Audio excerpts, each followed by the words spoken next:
Bismillahirrahmanirrahim. Assalamualaikum warahmatullahi wabarakatuh. Bapak-bapak, ibu-ibu, mas-mas, mbak-mbak, khususnya adik-adikku sekalian yang dirahmati Allah dimanapun Anda berada. Kembali di IIP Channel bersama saya, IIP Wijayanto. Kali ini kita akan membahas tema 3 ciri perbedaan mantan yang bahagia atau mantan yang tersiksa bersama orang ketiga. Sebenarnya lebih banyak mantan yang menderita, tersiksa lahir batin bersama orang ketiga daripada yang bahagia. Tapi yang bahagia juga ada. Nah, perbedaannya tentu akan terlihat pada fisik mantan. Apa tuh ciri-cirinya?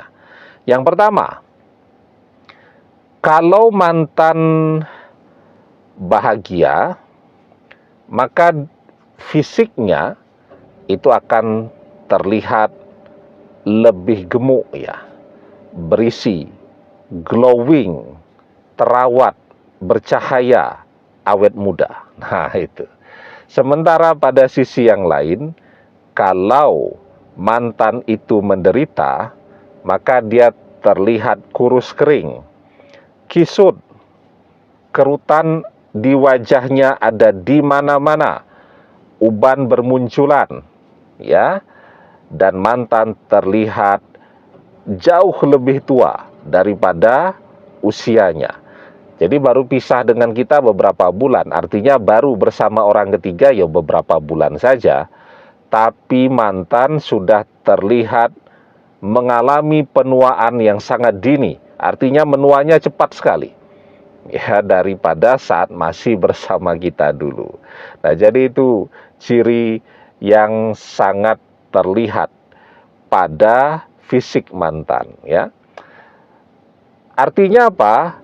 Artinya ketika mantan itu terlihat kurus kering, menua, ya, uban di mana-mana, kerutan bermunculan, ya, terlihat kusam, tidak terawat, tidak glowing lagi seperti dulu. Nah, itu menunjukkan bahwa bersama orang ketiga itu adalah sesuatu yang membuat dia tersiksa lahir batin, ya. Orang yang batinnya menderita, kenapa bisa menderita? Karena ternyata orang ketiga ini bawaannya itu tiap hari selalu ngajak bertengkar. Emosinya tinggi. Ya biarpun penampilannya cakep ya, tapi emosinya amat sangat tinggi. Egonya sangat besar. Galak lah begitu, ya. Ya tentu akan membuat orang menjadi menderita. Kita bisa lihat tuh ya. Anak-anak tumbuh ya jadi remaja gitu. Itu kalau orang tuanya penuh kasih sayang, kelembutan ya, anaknya juga terlihat tuh bercahaya, ramah, badannya gemuk ya, terlihat sehat, bugar dan seterusnya. Tapi kalau orang tuanya tuh galak ya, pemarah, anak itu mengalami penderitaan tuh batinnya, sehingga dia terlihat kurus ya, terlihat selalu murung, tidak bahagia, susah diajak bercanda, jadi pemarah juga, dan seterusnya. Nah, itulah yang terjadi pada mantan yang sedang tersiksa batinnya. Ya, setiap hari diajak bertengkar terus, ya bertengkarnya berkali-kali, ya jadi cepat tua. Ya, itu yang pertama. Kemudian yang kedua, mantan kalau bahagia terlihat selalu bugar, selalu fresh ya. Sementara kalau mantan itu menderita, mantan akan terlihat amat sangat lelah. Ya. Jadi kalau yang pertama tadi, pada penampilannya terlihat awet muda ya. Sekarang kalau orang yang eh, bahagia, itu juga istirahatnya kan cukup. Kemudian nutrisinya juga tercukupi, ya. Setelah itu kan hatinya bahagia. Nah, olahraganya juga bisa mencukupi. Terlihat dia begitu bugar dan fresh, ya. Karena orang bertambah gemuk juga tidak selalu bahagia. Nah, banyak loh ya orang yang tambah gemuk karena stres. Orang yang kelihatan lebih gemuk dan bahagia, ya, itu dia terlihat bugar, terlihat fresh. Artinya gemuknya itu berisi, bukan obesitas, ya. Tapi kalau orang misal obesitas, ya, terlihat tidak bugar, biasanya juga gemuknya ini karena faktor stres tadi. Saat orang stres, ada yang jadi tidak doyan makan, jadi kurus kering. Tapi ada juga loh ya, orang yang stres, bawaannya pengen makan terus, jadi overweight, jadilah obesitas. Nah, jadi yang pertama tadi, mantan terlihat memang gemuk sekarang. Tapi dilihat lagi yang kedua, gemuknya itu gemuk yang sehat, yang fresh, yang bugar, ataukah kelebihan berat badan.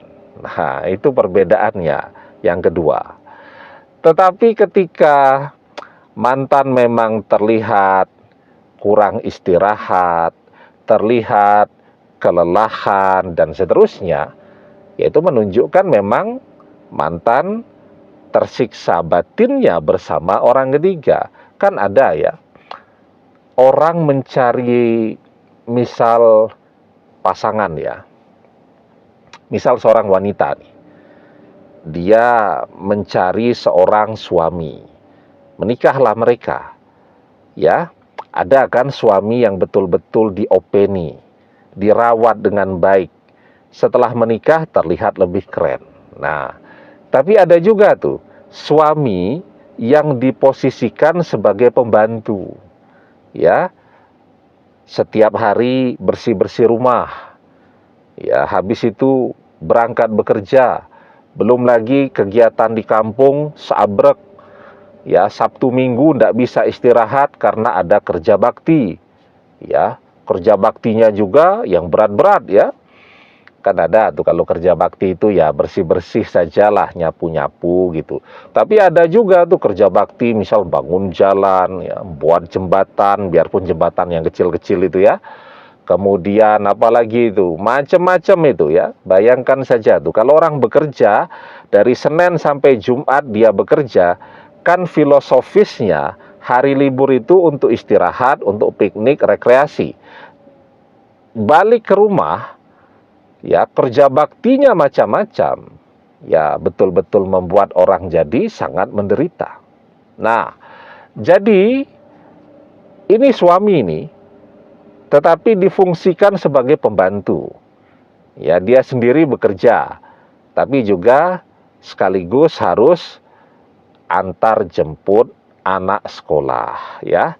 Nanti begitu gajian setorannya kurang, marah-marahlah istrinya. Nah, kalau seperti ini, maka mantan kalau dapat orang ketiga yang demikian, setoran kurang, marah-marah, maka terlihatlah mantan seperti orang yang cacingan, ya, jadi kurus kering, dan yang pasti terlihat kelelahan tadi, ya, kerja disuruh ke sana kemari, suruh nyetir, angkat ini, angkat itu, bersihkan ini, bersihkan itu, dan seterusnya. Terlihat begitu lelah. Nah, orang capek kurang istirahat itu kan kelihatan ya pada penampilan fisiknya. Itu yang kedua. Dan yang ketiga nih, yang paling kasihan.